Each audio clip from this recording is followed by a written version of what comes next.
अमृतहस्ताय विद्महे महाशक्तिनेत्राय धीमहि तन्नो अप्पाजि प्रचोदयात्। ॐ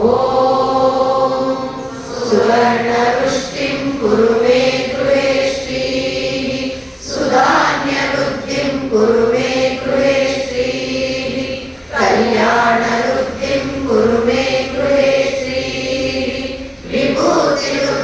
कुरु मे गृहे श्रीः सुवर्णवृष्टिं कुरु मे गृहे श्रीः सुधान्यवृद्धिं कुरु मे गृहे श्रीः कल्याणवृद्धिं कुरु मे गृहे श्रीः विभूतिवृद्धिं कुरु मे गृहे श्रीः अमा सुवर्णवृष्टिं कुरु मे गृहे श्रीः सुधान्यवृद्धिं कुरु मे गृहे श्रीः कल्याणवृद्धिं कुरु मे गृहे श्रीः विभूतिवृद्धिं कुरु मे गृहे श्रीः लोकाः समस्ताः सुखिनो भवन्तु लोकाः समस्ताः सुखिनो भवन्तु लोकाः समस्ताः सुखिनो भवन्तु समस्त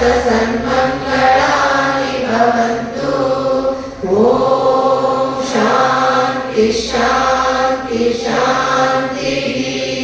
हरि ओं तत्सत्। सर्वं श्री जगदम्बार्पणमस्तु। सर्वं श्री गुरुचरणार्पणमस्तु। ಇವತ್ತು ಅತ್ಯಂತ ಪರಮ ಪವಿತ್ರವಾದ ಅಷ್ಟೇ ಅಲ್ಲ ಹೆಮ್ಮೆಯ ದಿನ ಜನವರಿ 12 ಸ್ವಾಮಿ ವಿವೇಕಾನಂದರ ಜಯಂತಿ.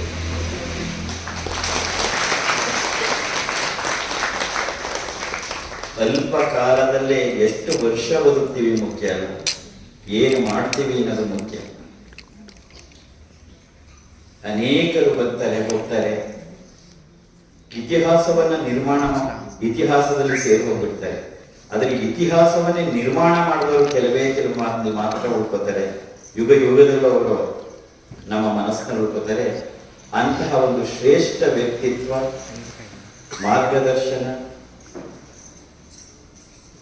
ನೈಜ ಆಧ್ಯಾತ್ಮಿಕತೆ, ನೈಜ ದೈವಿಕತೆಯ ಮೂಲಕ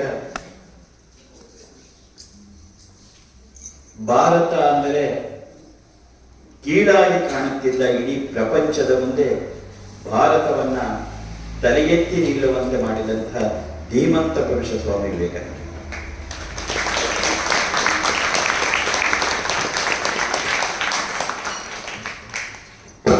ನೆಕ್ಸ್ಟ್ ಹುಟ್ಟೋದು ವಿವೇಕಾನಂದರ ಸ್ಮರಣೆ ಮಾಡಿ 6/8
ನನ್ನ ಜೀವನದಲ್ಲಿ ನಮ್ಮ ಗುರುಗಳಾದಂತಹ ಪರಮ ಪೂಜ್ಯ ವಿರಜಾನಂದ ಸರಸ್ವತಿ ಮಹಾರಾಜರು ಕೊಟ್ಟಿದ್ದು 3 ಜನ.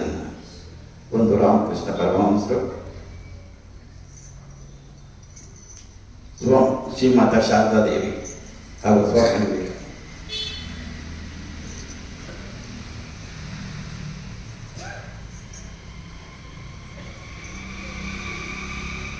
ನೆಟ್ಟಿಗೆ ಕೂತ್ಕೊಂಡು ದಿವ್ಯತ್ರೆಯರಿಗೆ ಪ್ರಾರ್ಥನೆ ಸಲ್ಲಿಸೋಣ. 6 ಟೈಟ್ ರಾಮಕೃಷ್ಣರನ್ನು ಸ್ಮರಣೆ ಮಾಡ್ತಾರೆ. ಸ್ಥಾಪಕಾಯ ಚ ಧರ್ಮಸ್ಯ ಸರ್ವಧರ್ಮ ಸ್ವರೂಪಿಣೇ ಅವತಾರ ವರಿಷ್ಠಾಯ ರಾಮಕೃಷ್ಣಾಯ ತೇ ನಮಃ.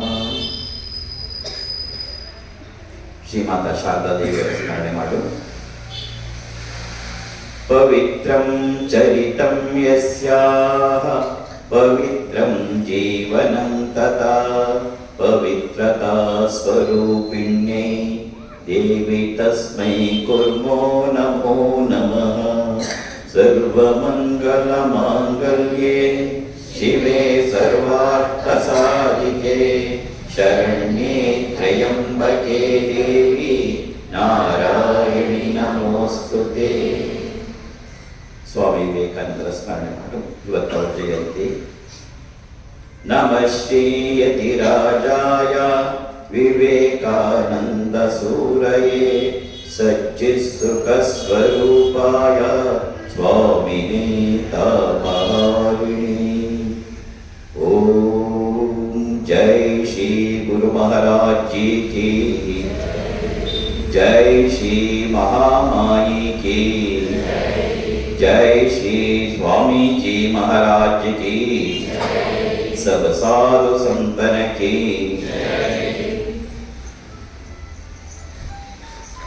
ಇವತ್ತು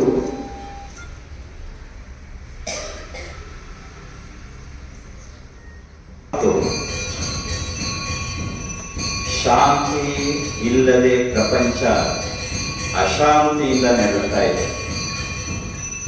ಬರೀ ಪ್ರಪಂಚ ಅಲ್ಲ, ಮನುಷ್ಯನು ಕೂಡ ಶಾಂತಿ ಇಲ್ಲದೆ ಅಶಾಂತಿಯಿಂದ ನಡೆಯುತ್ತಾ ಇದ್ದಾನೆ. ಇದಕ್ಕೆ ಬಹುಮುಖ್ಯವಾದ ಕಾರಣ ಅವನ ಸಿರಿತನ ಆಗಲಿ, ಬಡತನ ಆಗಲಿ, ಅವನ ಸಂಸಾರ ಆಗಲಿ, ಯಾವುದೂ ಕಾರಣ ಅಲ್ಲ. ಇದಕ್ಕೆ ಬಹುಮುಖ್ಯವಾದಂತಹ ಕಾರಣ ಯಾವುದು ಅಂದ್ರೆ, ಮನುಷ್ಯ ತಾನು ಭಾವಿಸ್ತಾನೆ ನಾನು ಈ ಜಗತ್ತಿನಲ್ಲಿ ಪರ್ಮನೆಂಟ್ ಅಂತ. He never feels that he is mortal or one day or the other he has to go. ನಾನು ಈ ಪ್ರಪಂಚ ಬಿಟ್ಟು ಹೋಗ್ಬೇಕು ಅಂತ ಅವನಿಗೆ ಅನ್ಸದೇ ಇಲ್ಲ. ನಾನು ಈ ಜಗತ್ತಿನಲ್ಲಿ ಯಾವತ್ತೂ ಇರೋನೋಗ್ಲೇ ಅನ್ಕೋತಾನೆ. ಹಾಗೆ ಅನ್ಕೊಂಡಿರೋದ್ರಿಂದಲೇ ಎಲ್ಲ ಅತ್ಯಾಚಾರ, ಅನಾಚಾರ, ಗಲಭೆ, ಮೋಸ ಎಲ್ಲ ನಡೆಯೋದು. ಆದ್ರೆ ಸತ್ಯ ಏನು ಅಂತ ಹೇಳಿದ್ರೆ, ಒಂದಲ್ಲ ಒಂದು ದಿನ ನಾವಿಲ್ಲಿಂದ ಹೊರಡಬೇಕು.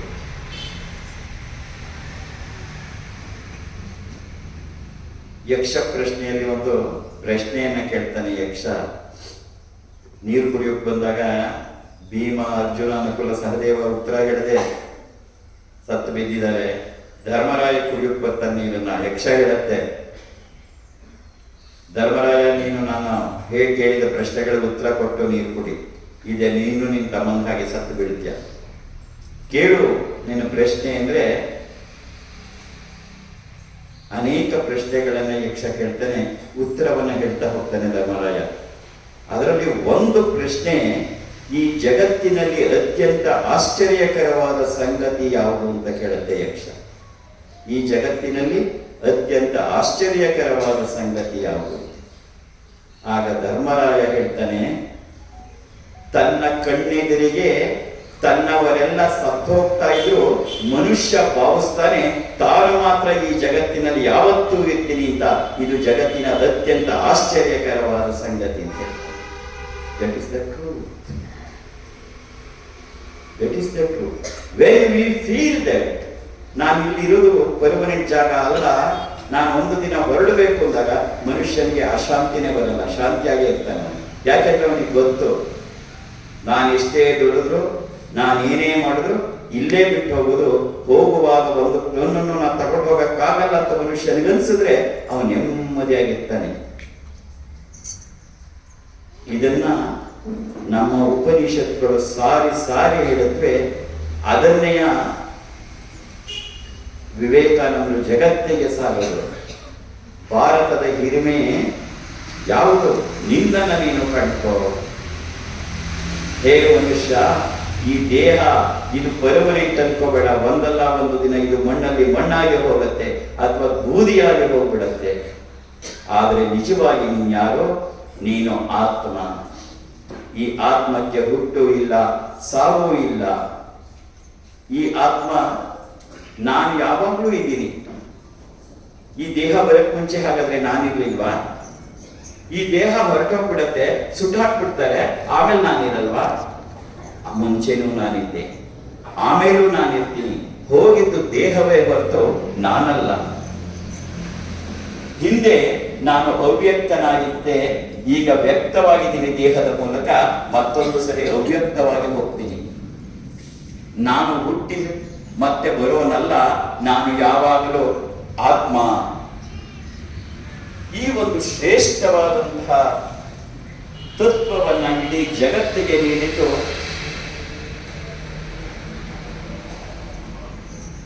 ನಮ್ಮ ಭಾರತದ ಹೆಮ್ಮೆಯ ಆಧ್ಯಾತ್ಮಿಕತೆ. ಒಂದ್ಸರಿ ಸ್ವಾಮಿ ವಿವೇಕಾನಂದರನ್ನ ಕೇಳ್ತಾರೆ, Swamiji, can you explain what's the difference between the western and the eastern thinking in one sentence? ಒಂದು ಸಾಲಿನಲ್ಲಿ ಹೇಳಿ. ವಿವೇಕಾನಂದನ್ ಕೇಳ್ತಾರೆ ಒಬ್ಬ ಪತ್ರಕರ್ತ, ಪಾಶ್ಚಾತ್ಯ ದೇಶದವರ ಆಲೋಚನೆಯ ಸ್ಥಿತಿಗೂ ನಮ್ಮ ಪೌರಾತ್ಯದ ಅಂದ್ರೆ ಭಾರತ ಈ ದೇಶದ ಆಲೋಚನಾ ಸ್ಥಿತಿಗೂ ಏನು ವ್ಯತ್ಯಾಸ? ಸ್ವಾಮೀಜಿ ಒಂದೇ ಒಂದು ವಾಕ್ಯದಲ್ಲಿ ಹೇಳ್ತಾರೆ, western people think they are the body and are having the soul. ಪಾಶ್ಚಿಮಾತ್ಯರು ಭಾವಿಸ್ತಾರೆ ನಾನು ಈ ದೇಹ, ದೇಹದೊಳಗೆ ಆತ್ಮ ಇದೆ ಅಂತ. But we feel we are the soul and the soul has the body. ನಾವು ಅನ್ಕೋತೀವಿ, ಭಾರತೀಯ ಪರಂಪರೆ ಹೇಳುತ್ತೆ ನಾನು ಆತ್ಮ, ಈ ಆತ್ಮಕ್ಕೆ ಒಂದು ದೇಹ ಇದೆ. ಇದನ್ನ ಜಗತ್ತಿಗೆ ಸಾರಿ ಹೇಳಿ ಮತ್ತೆ ಮತ್ತೆ ಇಡೀ ವಿಶ್ವವನ್ನು ಬೆರಗುಗೊಳಿಸಿದಂತಹ ಉಪನಿಷತ್ ವೇದ ವಾಕ್ಯಗಳನ್ನು ಜಗತ್ತಿಗೆ ಸಾರಿದಂತಹ ಮಹಾಪುರುಷ, ಸಿಂಹಗರ್ಜನೆ, ವೀರ ಸನ್ಯಾಸಿ ಸ್ವಾಮಿ ವಿವೇಕಾನಂದ. ಏನ್ ಮಾತಾಡ್ತಿದೀಯ? ಏನ್ ನೋಡ್ತಾ ಇದೀಯ? ಉತ್ತಿಷ್ಠತ ಜಾಗ್ರತ ಪ್ರಾಪ್ಯವರ ನಿಬೋಧಿತ. ಹೇಳು, ಎದ್ದೇಳು, ಜಾಗೃತನಾಗು, ನೀನ್ ಯಾರು ಅನ್ನೋದನ್ನ ಮೊದಲು ಕಂಡ್ಕೋ, ಆ ಸತ್ಯವನ್ನ ತಿಳ್ಕೊ ಅಂತ ಹೇಳ್ತಾರೆ ವಿವೇಕಾನಂದರು. ಉತ್ತಿಷ್ಠತ ಜಾಗ್ರತ ಪ್ರಾಪ್ಯವರ ನಿಬೋಧಿತ. ಹೋಗಿ ತಿಳ್ಕೊ ಜ್ಞಾನಿಗಳ ಹತ್ರ ನೀನ್ ಯಾರು ಅಂತ. ಸುಮ್ಮನೆ ಕೊರಗಬೇಡ, ಸುಮ್ಮನೆ ಕೊರಗಬೇಡ. ಆ ವಾಣಿಯನ್ನು ಸ್ಮರಣೆ ಮಾಡು.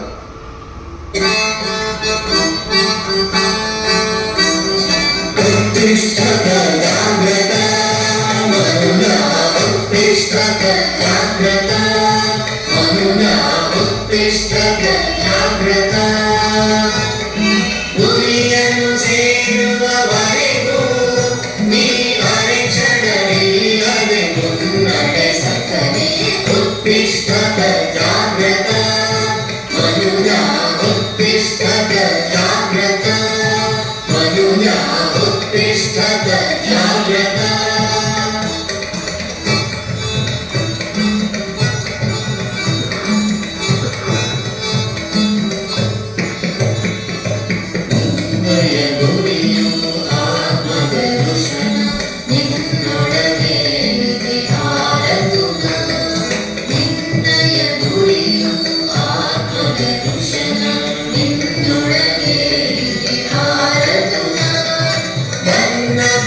दिव्यानि तस्सु वेदाहमेतं पुरुषं महान्तम् आदित्यवर्णं तमसः परस्तात् तमेव विदित्वा अधिमृत्युमेति नान्यः पन्था विद्यते नाय उत्तिष्ठत जाग्रत प्राप्य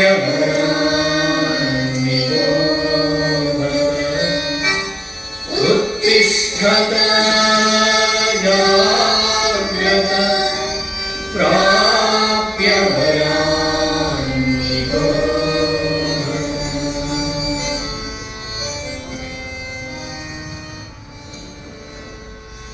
1836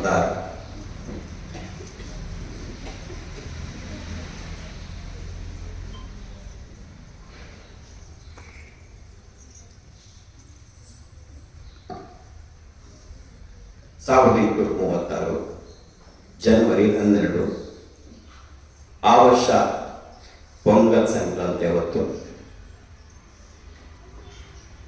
ವಿಶ್ವನಾಥ ದತ್ತ ಹಾಗೂ ಭುವನೇಶ್ವರಿ ಕಲ್ಕತ್ತದಲ್ಲಿ ಇವರ 8 ಮಕ್ಕಳಲ್ಲಿ ಒಬ್ಬ ಮಗನಾಗಿ ಹುಟ್ಟಿದೆ ನರೇಂದ್ರ.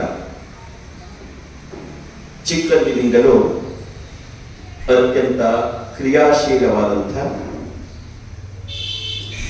ಹುಡುಗ, ಆಟ ಊಟ ಎಲ್ಲದರಲ್ಲೂ ಮುಂದು.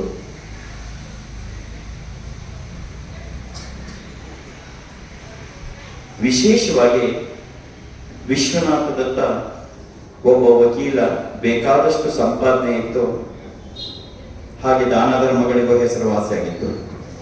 ತಾಯಿ ಭುವನೇಶ್ವರಿ ತನ್ನ ಮಗನಿಗೆ ನರೇಂದ್ರನಿಗೆ ರಾಮಾಯಣ ಮಹಾಭಾರತದ ಕಥೆಗಳನ್ನ ಹೇಳ್ತಾ ಅದರ ತತ್ವವನ್ನ ಹೇಳಿ ಬೆಳೆಸ್ತಾರೆ. ಮಕ್ಕಳನ್ನ ನಾವು ಹೇಗೆ ಬೆಳೆಸ್ತೀವಿ ಮಕ್ಕಳಾಗತ್ತೆ. ನಮಗೆ ಗೊತ್ತಿಲ್ಲ, ನಾವು ಬಳಸೋದಿಲ್ಲ. ಹಾಗೆ ಬೆಳೆದು ವಿದ್ಯಾಭ್ಯಾಸವನ್ನ ಮುಗಿಸಿ ಮುಂದೆ ಕಲ್ಕತ್ತಾದ ಪ್ರೆಸಿಡೆನ್ಸಿ ಕಾಲೇಜಲ್ಲಿ ಡಿಗ್ರಿ ಸ್ನಾತಕ ಪದವಿಯನ್ನು ಪಡೆದಂತ ವಿವೇಕಾನಂದ ಅಷ್ಟೊತ್ತಿಗೆ ಅವರ ತಂದೆ ಕಾಲವಾಗುತ್ತಾರೆ. ಕಾಲವಾದ ಮೇಲೆ ಮನೆಯಲ್ಲಿ ದಾರುಣವಾದ ಸ್ಥಿತಿ, ಹಣಕಾಸಿನ ತೊಂದರೆ. ಈತ ಭಾರತೀಯ ಪರಂಪರೆಯ ವೇದಾಂತಗಳು, ಉಪನಿಷತ್ತುಗಳನ್ನು ಭಾರಿ ಭಾರಿಯಾಗಿ ಓದ್ತಿದ್ದು. ಅಷ್ಟೇ ಅಲ್ಲ, ಪಾಶ್ಚಾತ್ಯ ದೇಶದ ತತ್ವ ಸಂಶೋಧಕರ ಕೃತಿಗಳನ್ನೆಲ್ಲ ಮನದಟ್ಟು ಮಾಡ್ತಾ ಇದ್ದ. ಮನಸ್ಸಿನಲ್ಲಿ ಒಂದೇ ಒಂದು ಕೂಡ ಭಗವಂತ ಇದ್ದಾನೆಯೇ, ಇದ್ದರೆ ಹೇಗಿದ್ದಾನೆ. ಎಲ್ಲ ಕಡೆ ಕೂತಾಗ ನಿಂತಾಗ ನರೇಂದ್ರನ ಮನಸ್ಸಿನಲ್ಲಿ ಒಂದೇ ಒಂದು ಭಗವಂತ ಇದ್ದಾನೆ. ಯಾಕೆಂದ್ರೆ ತತ್ವಶಾಸ್ತ್ರಗಳು, ಉಪನಿಷತ್ತುಗಳು, ವೇದಗಳು ಏನ್ ಹೇಳುತ್ತಲ್ಲ, ಎಲ್ಲಿದ್ದಾನೆ ಭಗವಂತ? ಭಗವಂತ ಇರೋದು ನಿಜವೇ? ಹಾಗಾದ್ರೆ ಇದ್ರೆ ಹೇಗಿದ್ದಾನೆ ಅವನು?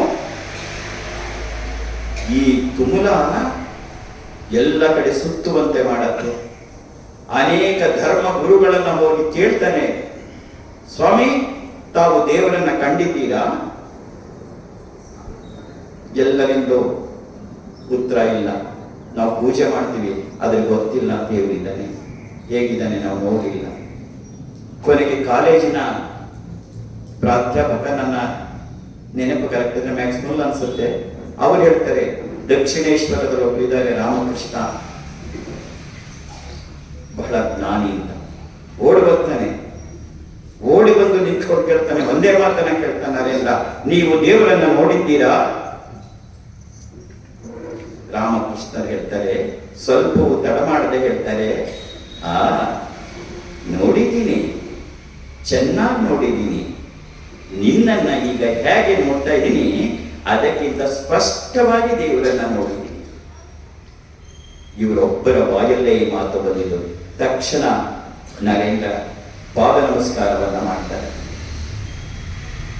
ರಾಮಕೃಷ್ಣರು ತಮ್ಮ ಅಮೃತ ಹಸ್ತವನ್ನ ಅವನ ತಲೆ ಮೇಲೆ ಇಟ್ಟರೆ ಇಡೀ ಭೂಮಂಡಲವೇ ಸುತ್ತದಾಗ್ತಿರತ್ತೆ. ಅಯ್ಯೋ ನನಗೇನಾಗ್ತಿದೆ, ಬಿಟ್ಬಿಡಿ ನನ್ನನ್ನು ಅಂತ ಕೂಗ್ಕೋತಾ ಇದ್ದಾನೆ. ಸ್ವಲ್ಪ ಕಾಲ ಹಾಗಿದ್ದು ಕೈ ತೆಗಿತಾರೆ. ಅವನಿಗೆ ಗೊತ್ತಾಗತ್ತೆ ಏನು ಅಂತಕ್ಕಂಥದ್ದು. ಮನೆಯಲ್ಲಿ ತೀವ್ರತರವಾದ ಬಡತನ. ಬಂದು ರಾಮಕೃಷ್ಣರನ್ನ ಕೇಳ್ಕೊತಾನೆ, ನೀವು ಕಾಳಿಯನ್ನ ಪ್ರಾರ್ಥನೆ ಮಾಡಿ ನಮ್ಮ ಮನೆಗೆ ಸ್ವಲ್ಪ ಏನಾದ್ರು ಅನುಕೂಲ ಆಗಲಿ ಅಂತ. ರಾಮಕೃಷ್ಣರು ಹೇಳ್ತಾರೆ, ನಾನ್ ಕೇಳಬಾರ್ದು, ನೀನೇ ಹೋಗಿ ಕಾಳಿನ ಕೇಳು ಅಂತ. ಹೋಗಿ ಕೈ ಮುಗಿದು ನಿಂತ್ಕೋತಾನೆ. ಪ್ರಾರ್ಥನೆಯನ್ನ ಮಾಡ್ತಾ ಕಣ್ಣಲ್ಲಿ ಕಣ್ಣೀರನ್ನ ಬರುತ್ತಾ ಕೇಳ್ಕೊತಾನೆ, ದಾನ ಭಕ್ತಿ ವೈರಾಗ್ಯವನ್ನು ವಾಪಸ್ ಬರ್ತಾನೆ. ಕೇಳ್ಕೊಂಡ್ಯಾ? ನನ್ನ ಕೈ ಕೇಳ್ಕೊಳಕ್ಕಾಗಲಿಲ್ಲ. ಏನ್ ಕೇಳ್ಕೊಂಡೆ? ಜ್ಞಾನದ ಭಕ್ತಿ ವೈರಾಗ್ಯ. ಅದೆಲ್ಲ ಆಮೇಲೆ ಸಿಗತ್ತೆ, ಮೊದಲು ಮನೆ ಪರಿಸ್ಥಿತಿ ಸುಧಾರಿಸ್ಬೇಕು. ಹೋಗಿ ಕೇಳ್ಕೊ ಹೋಗು. ಮತ್ತೆ ಕಳಿಸ್ತಾರೆ. ಮತ್ತೆ ಹೋಗಿ ನಿಂತ್ಕೊಂಡು ಕಣ್ಣು ಮುಗಿದು ಕಣ್ಣೀರು ಹಾಕ್ತಾ ಇರ್ತಾನೆ. ಅವನ ಬಾಯಲ್ಲಿ ಬಂದಿದ್ದು ಜ್ಞಾನ ಭಕ್ತಿ ವೈರಾಗ್ಯವನ್ನು ಕೊಡು. ಮತ್ತೆ ಬರ್ತಾನೆ. 3ನೇ ಸಲ ಕಳಿಸ್ತಾರೆ ರಾಮಕೃಷ್ಣರು, ಹೋಗಿ ಕೇಳ್ಕೊಂಬ.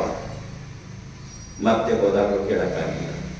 ಬಂದು ಹೇಳ್ತಾನೆ, ನನ್ನ ಕೈಗೆ ಅದನ್ನ ಕೇಳಕ್ಕಾಗಲ್ಲ. ರಾಮಕೃಷ್ಣರ ಆಶೀರ್ವಾದ ಮಾಡ್ತಾರೆ. ಮನೆಯ ಪರಿಸ್ಥಿತಿ ಸುಧಾರಿಸುತ್ತೆ. ಇವನು ರಾಮಕೃಷ್ಣರ ಜೊತೆ ನಿಂತ್ಕೊಂಡ್ಬಿಡ್ತಾನೆ ನರೇಂದ್ರ.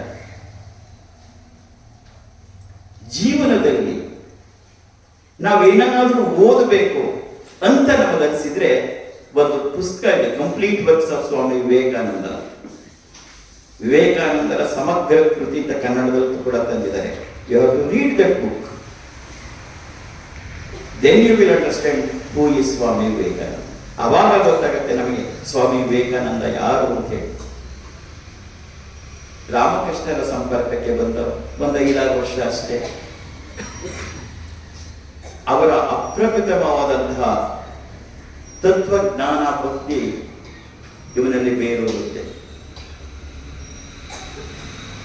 ರಾಮಕೃಷ್ಣರಿಗೂ ಸ್ವಾಮಿ ವಿವೇಕಾನಂದರಿಗೂ, ಪರಮಹಂಸ ರಾಮಕೃಷ್ಣರಿಗೂ ವಿವೇಕಾನಂದರಿಗೂ ಏನು ವ್ಯತ್ಯಾಸ ಅಂದ್ರೆ, ಪರಮಹಂಸರ ಹೇಗೆ ಹೊರಗಡೆಯ ಭಕ್ತಿ, ಒಳಗಡೆ ಜ್ಞಾನ. ಸ್ವಾಮಿ ವಿವೇಕಾನಂದ ಹೇಗೆ ಅಂದ್ರೆ ಹೊರಗಡೆ ಜ್ಞಾನ, ಒಳಗಡೆ ಭಕ್ತಿ. ಗುರು ಶಿಷ್ಯರಲ್ಲಿ ಅಷ್ಟು ವ್ಯತ್ಯಾಸ. ಇಬ್ಬರಲ್ಲೂ ಇದೆ. ಹೊರಭಕ್ತಿ, ಹೊರಗಡೆ ಭಕ್ತಿ, ಒಳಗಡೆ ಜ್ಞಾನ ಪರಮಹಂಸರಿಗೆ, ಹೊರಗಡೆ ಜ್ಞಾನ, ಒಳಗಡೆ ಭಕ್ತಿ ವಿವೇಕಾನಂದರಿಗೆ. ಪರಿವ್ರಾಜಕರಾಗಿ ಬದುಕಿದ್ದು ಕೇವಲ 39 ವರ್ಷ. 40 ವರ್ಷ, 40ನೇ ವಯಸ್ಸನ್ನ ನೋಡ್ಲೇ ಇಲ್ಲ. ಮುಂಚೆನೆ ಹೇಳಿದ್ರು, ನಾನು 40 ವರ್ಷ ಆದ್ಮೇಲೆ ಬದುಕಿ, 40 ವರ್ಷ ನಾನು ನೋಡಲ್ಲ ಅಂತ ಸಮಯದಲ್ಲಿ ಮನುಷ್ಯ ಏನೆಲ್ಲ ಸಾಧಿಸ್ಬೋದು ಅದನ್ನು ಸಾಧಿಸ್ತಿರ್ತಾರೆ.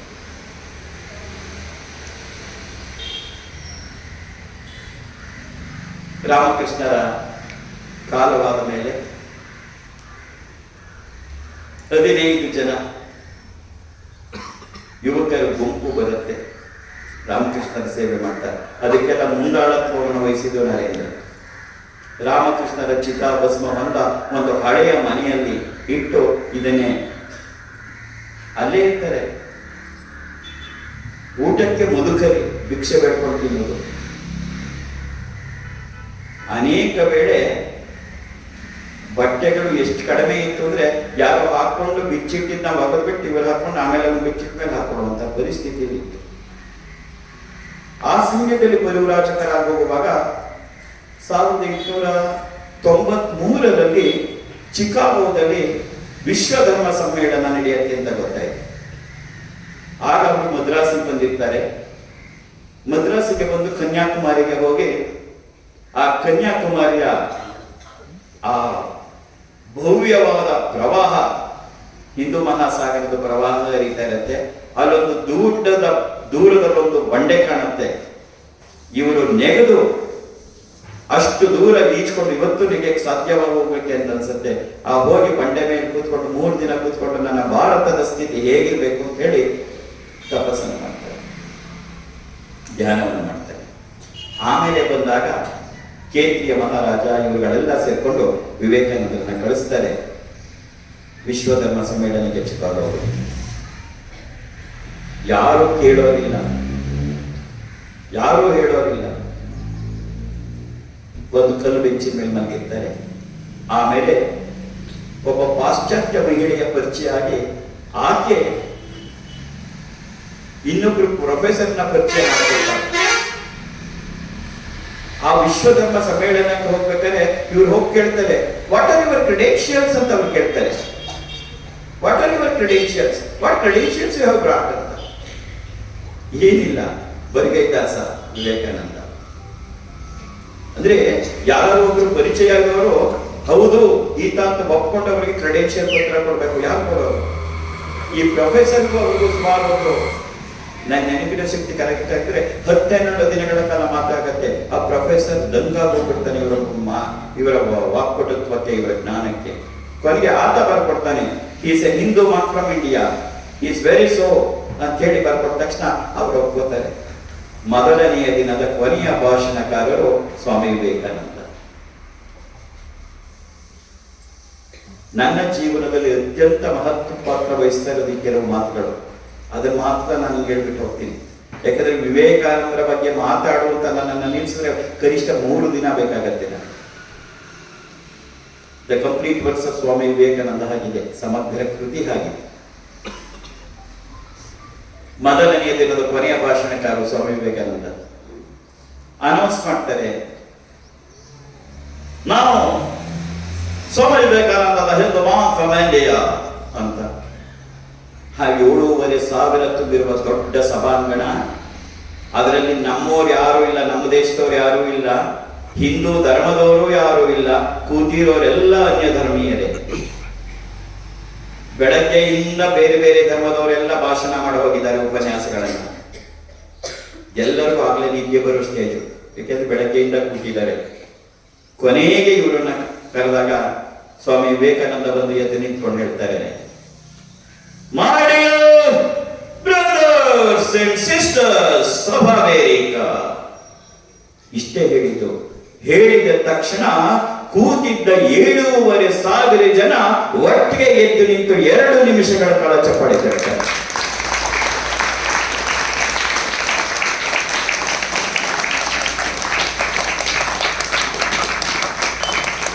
ಅನೇಕರು ಅನಲೈಸ್ ಮಾಡ್ತಾರೆ, ಯಾಕೆ ಚಪ್ಪಾಳೆ ತಟ್ಟಿದ್ದು? ಅದು ಒಬ್ಬರಲ್ಲೇ ಬರಲ್ಲ, ನಮ್ಮವರಲ್ಲ, ನಮ್ಮ ಧರ್ಮವರಲ್ಲ, ಇಡೀ 7,500 ಜನ ಎದ್ದು 2 ನಿಮಿಷಗಳ ಕಾಲ ಚಪ್ಪಾಳೆ ತಟ್ಟುವುದು ಆಶ್ಚರ್ಯದಲ್ಲಿ ಆಶ್ಚರ್ಯ. ಹಾಗಾದ್ರೆ ಏನು? ಕೆಲವರು ಅಂತಾರೆ ladies and gentleman of America ಅಂತ ಎಲ್ಲ ಅಂತಿದ್ರು, ಇವ್ರು ಮಾತ್ರ my brother brothers and sisters of America ಅಂತ ಕರೆದ್ರು, ಅದಕ್ಕೆ ಚಪ್ಪಾಳೆ ಹೊಡೆದ್ರು ಅಂತ. No, it is wrong. ಆ ಕಲ್ಪನೆ ನಮ್ಮ ಮನಸ್ಸಲ್ಲಿದ್ರೆ ನಮ್ಮಂತ ಮುಟ್ಟಾಡ್ರೆ ಯಾರು ಇಲ್ಲ. Complete works of Swami Vivekananda ಓದು. ಅವತ್ತು my dear brothers and sisters of America ಅಂತ ಹೇಳಿದವರು ಇವರು ಮೊದಲಿಗರಲ್ಲ, ಇವರು 3ನೇವರು. ಇವರಿಗಿಂತ ಮಾತಾಡಿದ ಮುಂಚೆ ಇಬ್ಬರು ಈ ಮಾತನ್ನು ಹೇಳಿದ್ರು. ಆ ಮಾತಲ್ಲ ಚಪ್ಪಾಳೆ ಹೊಡೆದಿದ್ದು. ಹಾಗಾದ್ರೆ ಚಪ್ಪಾಳೆ ಹೊಡೆದಿದ್ದ ಯಾತಕ್ಕೆ?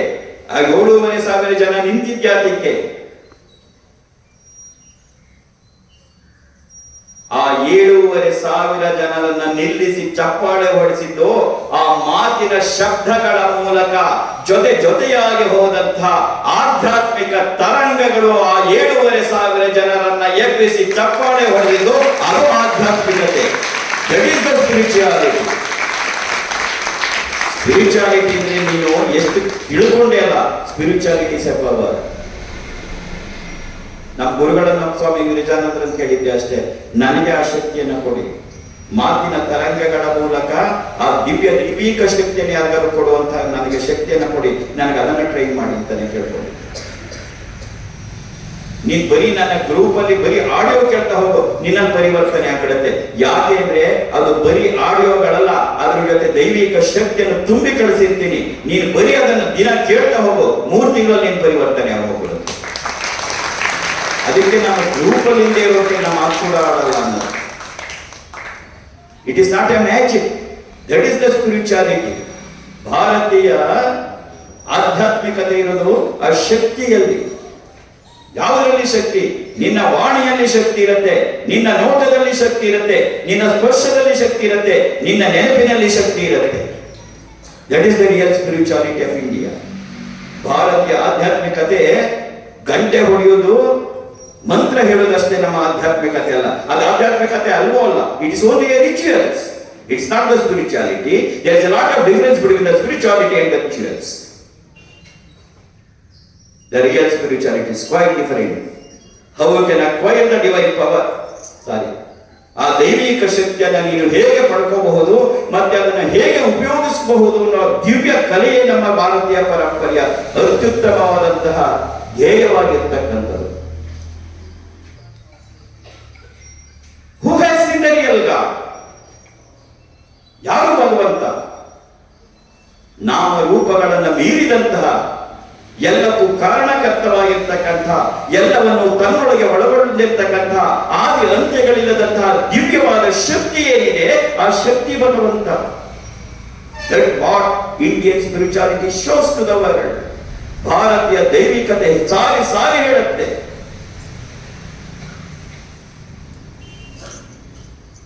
ಸ್ವಾಮಿ ವಿವೇಕಾನಂದರ ಮಾತನ್ನ ಇಟ್ಕೊಂಡೆ ಇವೆಲ್ಲವನ್ನ ಮಾಡಕ್ ಹೊರಟಿದ್ದು. ಇವತ್ತೇನಾದ್ರು ನಡೀತಾ ಇದ್ರೆ ಈ ದಿವ್ಯತ್ರೆಯರು ಅದನ್ನ ಕೊಟ್ಟಂತ ಸ್ವಾಮಿ ವಿರಜಾನಂದರು ಮಾತ್ರವೇ ಕಾರಣ. ಆ ದೈವಿಕ ಶಕ್ತಿಯನ್ನ ಹೇಗೆ ನಿನಗೆ ಕೊಡಬಹುದು ಅಂತಕ್ಕಂಥದ್ದು 5 ವರ್ಷಗಳ ಕಾಲ ನನಗೆ ಇದನ್ನ ಅಭ್ಯಾಸ ಮಾಡಿಸಿದ್ರು ನನ್ನ ಗುರುಗಳು. How to pass on, how to transfer and transmit the divine power from one to another. That is called as the real blessings. ಅದೇ ನಿಜವಾದಂತಹ ಆಧ್ಯಾತ್ಮಿಕತೆ. ಅದನ್ನು ಜಗತ್ತಿಗೆ ಮೊದಲು ತೋರಿಸಿಕೊಟ್ಟರು ಸ್ವಾಮಿ ವಿವೇಕಾನಂದರು. ಇದು ಒಂದು ಭಾಗ ಆದರೆ, ನನ್ನನ್ನ ಕುಚ್ಚೆಬ್ಬಿಸಿ ಈ ತರದಕ್ಕೆ ಕಳಿಸಿದ್ದು ಅವರ ಮತ್ತೆ 3 ಮಾತುಗಳು. ಇವತ್ತೇನು ನಡೀತಾ ಇದೆ, ಲಕ್ಷಾಂತರ ಜನರ ಜೀವನದಲ್ಲಿ ನಂಬಲಸದಳವಾದ ಪವಾಡಗಳೇನು ನಡೀತಾ ಇದೆ, ಅದಕ್ಕೆ ಮೂಲ ಕಾರಣ ಸ್ವಾಮಿ ವಿವೇಕಾನಂದ. ನನಗೆ ಅದಕ್ಕೆ ಅವ್ರ ಹೆಸರು ಹೇಳಿದ್ರೆ ಕಟ್ಟು.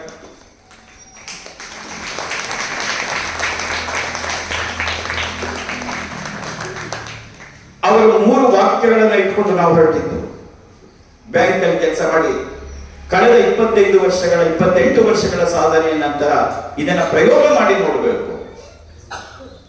ರಾಮಕೃಷ್ಣರ ಮಾತಾಗ್ಲಿ, ವಿವೇಕಾನಂದರ ಮಾತಾಗ್ಲಿ ಬರೀ ಮಾತುಗಳ ಅಥವಾ ನಿಜ ಜೀವನದಲ್ಲಿ ಇದು ಉಪಯೋಗಕ್ಕೆ ಬರುತ್ತಾ? That was my concept. ಆಯ್ತು, ಅವ್ರು ಚೆನ್ನಾಗಿ ಹೇಳಿದ್ರು, ವಿವೇಕಾನಂದ ಹೇಳಿದ್ರು ಚೆನ್ನಾಗಿ, ಆದ್ರೆ ನಿಜ ಜೀವನದಲ್ಲಿ ಇದು ಸತ್ಯವಾ? ರಾಮಕೃಷ್ಣರು ಹೇಳಿದ್ರು, ಪರಮಹಂಸರು ಸತ್ಯವಾ? ಯಾವಾಗ ಸತ್ಯ? ನನ್ನ ಜೀವನದಲ್ಲಿ ಅದು ಅನುಭವಕ್ಕೆ ಬಂದ ಮಾತ್ರವೇ ಸತ್ಯವೇ ಹೊರತು ಕೇವಲ ಪುಸ್ತಕ ಓದುವುದಕ್ಕೆ ಅದು ಸತ್ಯ ಆಗಕ್ಕೆ ಸಾಧ್ಯ ಇಲ್ಲ. ನಾನು ಅದನ್ನು ಒಪ್ಪೋದು ಇಲ್ಲ. If it can be used in your daily life, then only I can accept the concept, not otherwise. ಇದೇ ನಾನು ಅದನ್ನು ಇವತ್ತಿಗೂ ನಾನು ಒಪ್ಪಲ್ಲ. ನನ್ನ ಜೀವನದಲ್ಲಿ ಅದು ಉಪಯೋಗಕ್ಕೆ ಬರದೇ ಇದೆ, ಅದೆಂತ ಮಹಾತತ್ವವಾಗಲಿ ನನಗೇನಾಗಬೇಕಾಗಿದೆ ಅದನ್ನು ಇಟ್ಕೊಂಡು. ವಿವೇಕಾನಂದರ ಈ 3 ಮಾತುಗಳು ನನ್ನ ಜೀವನದ ದಿಕ್ಕನ್ನು ಬದಲಾಯಿಸಿ ಮತ್ತೆ ಇದಕ್ಕೆ ಬರ್ತಿತ್ತು. ಸ್ವಾಮಿ ವಿವೇಕಾನಂದ ಹೇಳ್ತಾರೆ, ಶೃಣ್ವಂತು ವಿಶ್ವೇ ಅಮೃತಸ್ಯ ಪುತ್ರಾಃ. ಹೇ ಅಮೃತ ಪುತ್ರರೇ, ನನ್ನ ಮಾತನ್ನ ಕೇಳಿ. There is no guarantee that you will be born as human being in your next birth.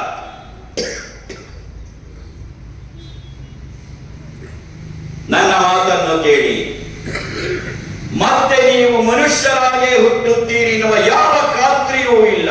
ಯಾರಿಗಾರು ಇದ್ರೆ ಮುಂದಿನ ಜನ್ಮದಲ್ಲಿ ನಾವು ಮನುಷ್ಯರಾಗೆ ಹುಟ್ಟುತ್ತೀವಿ ಅಂತ? ಹಾಗಾದ್ರೆ ಈ ಜನ್ಮದಲ್ಲಿ ಏನ್ ಮಾಡಬೇಕು? ನನಗೆ ಅತ್ಯಂತ ರಾಮಕೃಷ್ಣನಿಗಿಂತಲೂ ಪ್ರಿಯವಾದವರು ಅಂದ್ರೆ ವಿವೇಕಾನಂದರು. ಯಾಕೆಂದ್ರೆ ಅವರು ಆತ್ಮಜ್ಞಾನ ಅಂತಾಗ್ಲಿ, ಭಗವತ್ ಸಾಕ್ಷಾತ್ಕಾರ ಅಂತಾಗ್ಲಿ, ಭಗವತ್ ದರ್ಶನ ಅಂತಾಗ್ಲಿ ಏನನ್ನೂ ಹೇಳಿಲ್ಲ. ಅದಕ್ಕೆ ನನಗೆ ತುಂಬಾ ಇಷ್ಟ ಅವ್ರನ್ನ ಕಂಡ್ರೆ. ಹಾಗಾದ್ರೆ ಈ ಜೀವನದಲ್ಲಿ ನಾವೇನ್ ಮಾಡಬೇಕು? ಮುಂದೆ 2 ವಾಕ್ಯಗಳನ್ನು ಹೇಳ್ತಾರೆ, ಅದನ್ನೇ ಮಾಡಕ್ ಹೊರಟಿರೋದು. ಇವಾಗ 2 ವಾಕ್ಯಗಳನ್ನು ಮಾತ್ರ ಹೇಳ್ತಾರೆ ಸ್ವಾಮಿ ವಿವೇಕಾನಂದರು. There is no guarantee that you will be born as human being in your next birth. Then what we have to do at this time and this life? ಈಗ ಏನ್ ಮಾಡ್ಬೇಕಾಗಲ್ಲ ನಾವು? Each soul is potentially divine. ಪ್ರತಿಯೊಬ್ಬರ ಆಂತರ್ಯದಲ್ಲಿ ದೈವಿಕತೆ ಇದೆ. ಅವರಲ್ಲಿದೆ, ಇವರಲ್ಲಿದೆ, ಅವರಲ್ಲಿಲ್ಲ, ಇವರಲ್ಲಿಲ್ಲ ಅಲ್ಲ. Each soul is potentially divine. ಪ್ರತಿಯೊಬ್ಬರ ಆತ್ಮದಲ್ಲೂ ಕೂಡ, ಪ್ರತಿಯೊಬ್ಬರಲ್ಲೂ ಕೂಡ ದೈವಿಕತೆ ಇದೆ. ಹಾಗಾದ್ರೆ ನಾವೇನ್ ಮಾಡಬೇಕು? ಮುಂದೆ ಹೇಳ್ತಾರೆ ಸ್ವಾಮಿ ವಿವೇಕಾನಂದರು, invoke the divinity in his soul and that's the purpose of life. ನಿನ್ನ ಆಂತರ್ಯದಲ್ಲಿ ಅಡಗಿರುವ ದೈವಿಕ ಶಕ್ತಿಯನ್ನು ಹೊರಕ್ಕೆ ತಗೊಂಬ. ಅದೇ ಜೀವನದ ಪರಮೋದ್ದೇಶ. ಜೀವನದ ಪರಮೋದ್ದೇಶ ಏನಪ್ಪ? ಪ್ರತಿಯೊಬ್ಬರ ಆಂತರ್ಯದಲ್ಲಿ ದೈವಿಕ ಶಕ್ತಿ ಇದೆ, ಅದನ್ನು ಹೊರಕ್ಕೆ ತಗೊಂಬ. That's the purpose of life. ಅದೇ ಜೀವನದ ಪರಮೋದ್ದೇಶ. This is what we are trying to do for the past 4 years. ಕಳೆದ 4 ವರ್ಷಗಳಲ್ಲಿ ಇದನ್ನೇ ಮಾಡ್ತಾ ಇರೋದು. ನಮ್ಮ ವಾಟ್ಸ್ಆಪ್ ಗ್ರೂಪ್ಗಳ ಮೂಲಕ ನಿನಗೆ ಕಳಿಸುವ ಬರೀ ಆಡಿಯೋ ಕೇಳ್ತಾ ಹೋಗು. ಏನಾಗತ್ತೆ? ಆ ಶಬ್ದ ತರಂಗಗಳ ಮೂಲಕ ಕಳಿಸಿರುವ ಶಕ್ತಿ ನಿನ್ನಲ್ಲಿ ಅಡಗಿರುವ ನಿನ್ನ ದೈವಿಕ ಶಕ್ತಿಯನ್ನು ಹೊರಗೆ ತರಂತಷ್ಟೇ. ಯಾವಾಗ ನಿನ್ನಲ್ಲೇ ಅಡಗಿರುವ ದೈವಿಕ ಶಕ್ತಿ ಹೊರಗೆ ಬರುತ್ತೆ, ನೀನ್ ಅನ್ಕೊಂಡಿದ್ದೆಲ್ಲ ಆಗತ್ತೆ. ನೀನ್ ಅನ್ಕೋತ್ಯ ಅಪ್ಪಾಜಿ ಮಾಡ್ತಿದ್ದಾರೆ ಅಂತ. ನನಗೆ ಗೊತ್ತು, ನಾನೆಲ್ಲ ಮಾಡ್ತಿರೋದು ನಿನ್ನೊಳಗಿದ್ದ ದೈವಿಕ ಶಕ್ತಿಯ ಕೆಲಸ ಮಾಡ್ತಿರೋದು ಅಂತ. That is the truth.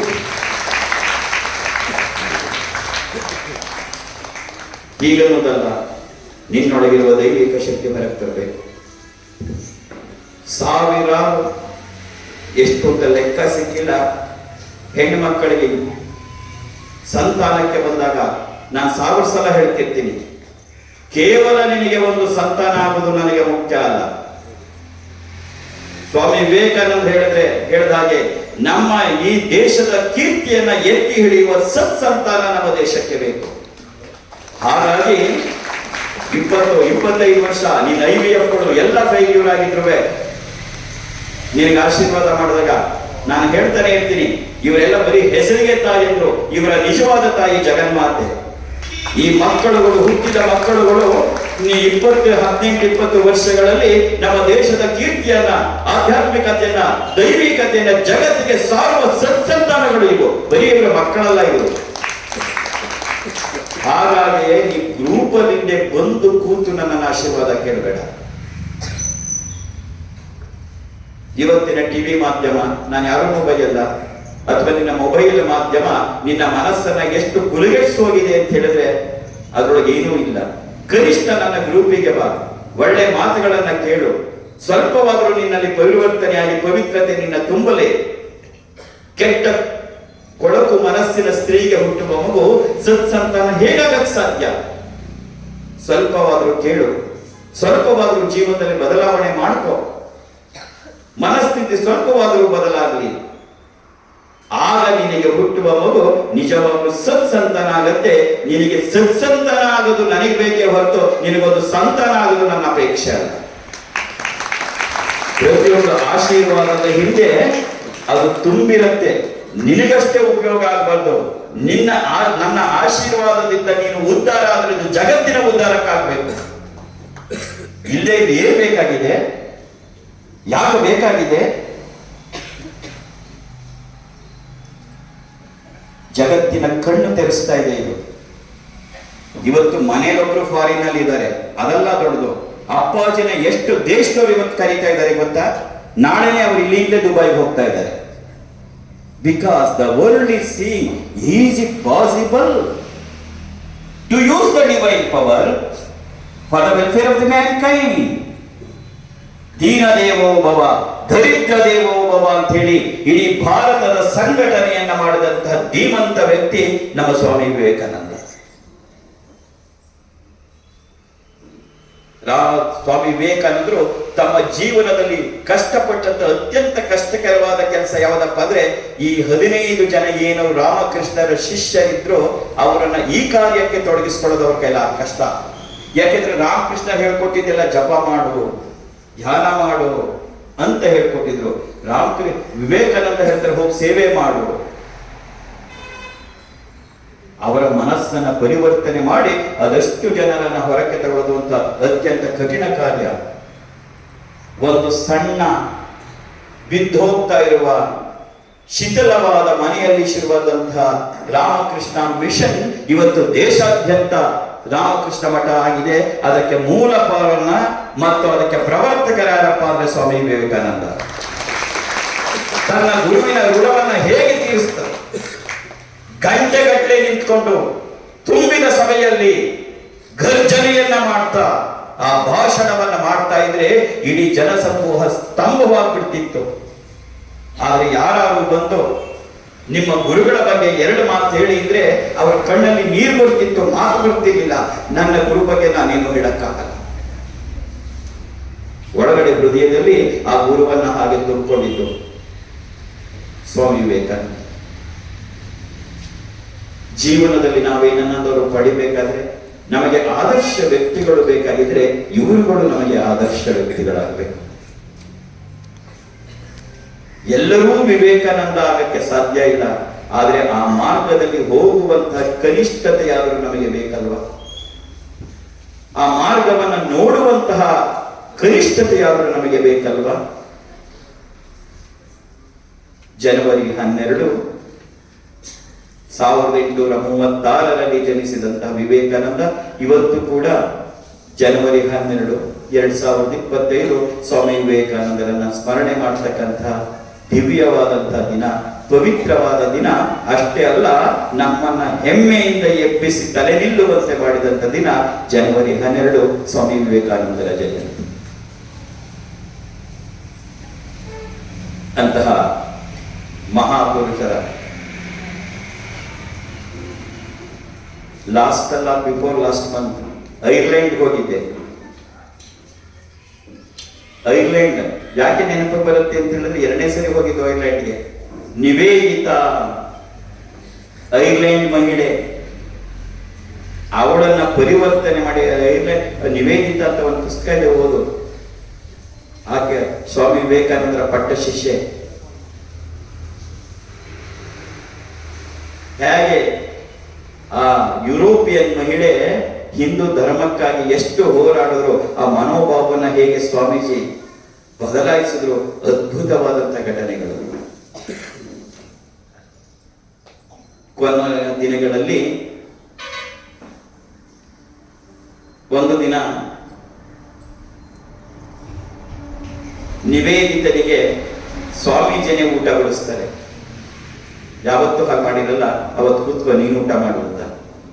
ಊಟ ಮಾಡಿದ ಮೇಲೆ ಅವರೇ ಕೈಗೆ ನೀರು ಹಾಕಿ ನಿವೇದಿತನ ಕೈ ತೊಳಿತಾರೆ.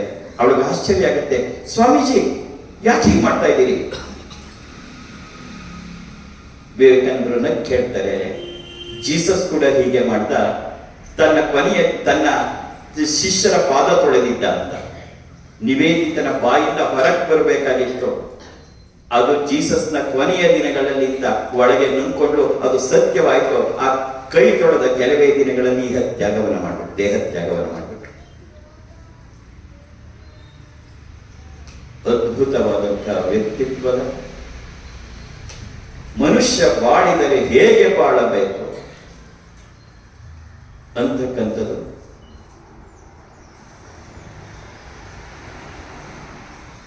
ಆ ಉನ್ನತ ಆದರ್ಶಗಳು ಹೇಗಿರಬೇಕು ಅಂತಕ್ಕಂಥದ್ದು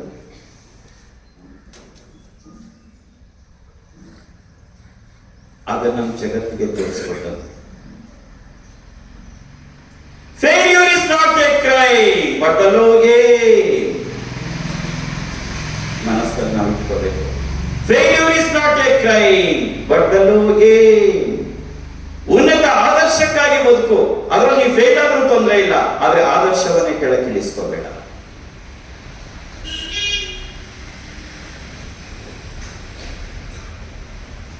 ನಿನಗೆ ಆಶ್ಚರ್ಯ ಆಗ್ಬೋದು, ರಾಮಕೃಷ್ಣ ಮಿಷನ್ನಿನ ಇವತ್ತಿನ ಲೋಗೋ ಏನು ಗೊತ್ತಾ? ಆತ್ಮನೋ ಮೋಕ್ಷಾರ್ಥಂ ಜಗದ್ಹಿತಾಯ ಚ. ನಿಲ್ಲಿಸ್ಬಿಡ್ಬೋದಿತ್ತು ಅವರು ಒಂದೇ ಮಾತಿಗೆ, ಆತ್ಮನೋ ಮೋಕ್ಷಾರ್ಥಂ. ಈ ಆತ್ಮದ ಗುರಿ ಆತ್ಮ ಮೋಕ್ಷವನ್ನ ಪಡೀತಕ್ಕಂಥದ್ದು. ಅಷ್ಟಕ್ಕೆ ನಿಲ್ಲಿಸಲಿಲ್ಲ. ವಿವೇಕಾನಂದ ಮುಂದೆ ಸೇರಿಸಿದ್ರು, ಜಗದ್ಹಿತಾಯ ಚ, ಜಗತ್ತಿನ ಹಿತವನ್ನ ಮಾಡ್ತಾ ಮಾಡ್ತಾ ನಿನ್ನ ಮೋಕ್ಷವನ್ನ ಪಡೀತಾ ಆ ಮಾತನ್ನು ಉಳಿಸ್ಕೊಂಡೆ ನಿಮ್ ಜೊತೆ ಇವತ್ತು ನಾನು ಕೂತಿರೋದು. ಇಲ್ಲೇ ಇದ್ರೆ ನಾನು ನಿಮ್ ಜೊತೆ ಬರ್ಬೇಕಾದ ಅವಶ್ಯಕತೆನೇ ಇರಲಿಲ್ಲ. ಮೋಕ್ಷ ಕಾರ್ಯಕ್ಕಾಗಿ ನಾನು ಹೊರಟು ಬಿಡ್ಬೋದಿತ್ತು. ಆತ್ಮನೋ ಮೋಕ್ಷಾರ್ಥಂ ಜಗದ್ಹಿತಾಯ ಚ. This is the logo and the slogan of Ramakrishna Mission for today.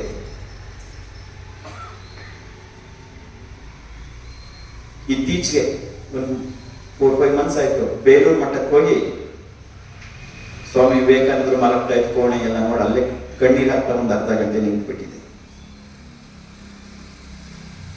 ಮನುಷ್ಯ ಹೇಗೆ ಬದುಕಬೇಕು ಜೀವನದಲ್ಲಿ, ಏನನ್ನ ಸಾಧಿಸಬೇಕು ಮನುಷ್ಯ. ಕೊನೆಯದೊಂದು ಮಾತನ್ನ ಹೇಳಿ ನನ್ನ ಮಾತನ್ನ ವಿವೇಕಾನಂದರ ಪಾದಗಳಿಗೆ ಅರ್ಪಣೆ ಮಾಡ್ತೀನಿ. ಪರಮಹಂಸ ರಾಮಕೃಷ್ಣರಾಗಲಿ, ಶ್ರೀಮತಿ ಶಾರದಾದೇವಿಯವರಾಗಲಿ, ಅಥವಾ ಸ್ವಾಮಿ ವಿವೇಕಾನಂದರಾಗಲಿ, ಅವರು ಆಧ್ಯಾತ್ಮಿಕಕ್ಕೆ ಅಂದ್ರೆ ಪರಕ್ಕೆ ಬೆಲೆ ಕೊಟ್ಟವರೇ ಹೊರತು ಇಹಕ್ಕಲ್ಲ. ಜನವರಿ 1ನೇ ತಾರೀಕು ನಾವು ತುಮಕೂರಿನಲ್ಲಿ ಕಲ್ಪತರು ದಿನ ಆಚರಿಸಿದ್ವಿ. ಅವತ್ತು ಇಡೀ ಜಗತ್ತಿಗೆ ಅದು ಹೊಸ ವರ್ಷ ಆದ್ರೆ ರಾಮಕೃಷ್ಣರ ಅನುಯಾಯಿಗಳಿಗೆ ಅದು ಕಲ್ಪತರು ದಿನ. ಅದೇನು ಅಂತ ಅವತ್ತೇ ಹೇಳಿದ್ದೀನಿ, ಬೇಕಾದ್ರೆ ಹೋಗಿ ನೋಡು. ನಾವು ಪ್ರತಿ ವರ್ಷ ಜನವರಿ 1ನೇ ಕಲ್ಪತರು ದಿನ ಅಂತ ಆಚರಣೆ ಮಾಡ್ತೀವಿ. ಹಾಗೆ ಈ ಸ್ವಾಮಿ ವಿವೇಕಾನಂದರು ಅಥವಾ ಶ್ರೀಮಾತೆ ಶಾರದಾದೇವಿ, ಈ ಶ್ರೀಮಾತಾ ಶಾರದಾದೇವಿಯವರ ಜೀವನವನ್ನ ನೀನು ಅನುಸರಣೆ ಮಾಡಬೇಡ, ಕನಿಷ್ಠ ಕೇಳು ಸಾಕು. ನಿನ್ನ ಜೀವನ ಪವಿತ್ರವಾಗತ್ತೆ, ನಿನ್ನ ಮನಸ್ಸಿನ ಕೊಳಕು ಹೊರಹೋಗುತ್ತೆ. ಅದಕ್ಕೋಸ್ಕರವೇ ಸ್ವಾಮಿ ಪುರುಷೋತ್ತಮಾನಂದಜಿ ಮಹಾರಾಜ್ ಬರೆದಿರುವ ಶಾರದಾದೇವಿ ಜೀವನ ಗಂಗವನ್ನ ನಾವು ಆಡಿಯೋ ಸೀರಿಯಲ್ ಮಾಡಿ ಯೂಟ್ಯೂಬ್ ಅಲ್ಲಿ ಕೂಡ ಹಾಕಿದ್ದೀವಿ. ಯಾಕೆಂದ್ರೆ ಓದುದು ಕಷ್ಟ ಇವತ್ತು,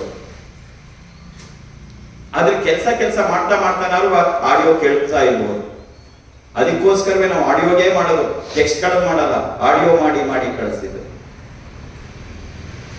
ಕೇಳು, ಕನಿಷ್ಠ ಅದನ್ನ ಇನ್ನೊಂದ್ಸರಿ ಕೇಳು. ಯೂಟ್ಯೂಬ್ ಅಲ್ಲಿ ತೆಗೆದು ದಿನಕ್ಕೆ ಒಂದೊಂದು ಎಪಿಸೋಡ್ ಕೇಳ್ತಾವ, ಜೀವನ ಪವಿತ್ರವಾಗಿಬಿಡುತ್ತೆ. ಹೌ ದೇ ಹ್ಯಾವ್ ಲೀವ್ಡ್,